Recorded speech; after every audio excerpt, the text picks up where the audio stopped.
An age-old piece. This musical piece was written in the ancient Phoenician kingdom of Ogarit.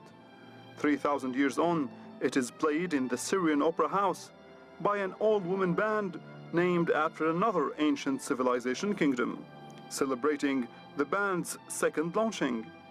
An all-woman band that started in 2006, but when war hit Syria, it spelled the end for the 60 musicians orchestra.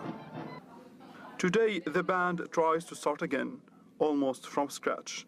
In a Syria unlike that of before, many of the musicians have left the country, emigrating for a better life or for safety. Others simply can't make the trip from their houses to the concerts and rehearsals in the increasingly dangerous streets. When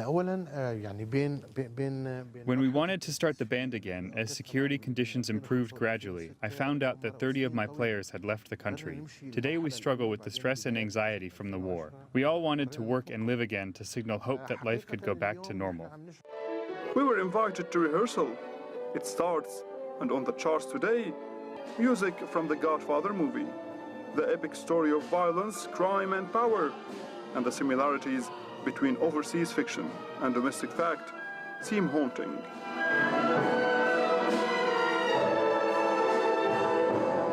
A simple thing like going to rehearsal could be troublesome, especially for women like Noura, a 23-year-old student at the Syrian prestigious Higher Musical Institute.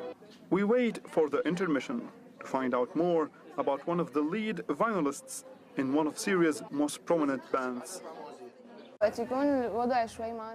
In days when there are mortar attacks or car bombs, my parents refuse to let me leave the house. In other days, I negotiate with them to come to practice.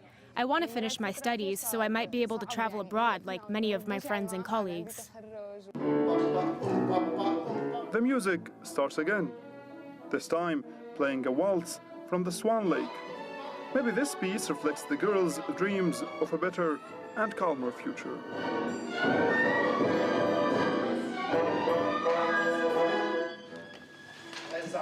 The opera house we are in right now has been targeted with mortar attacks for several times in the past few years. A reminder that even in a country at war like Syria, the show must go on. Alaa Ebrahim, CCTV, Damascus.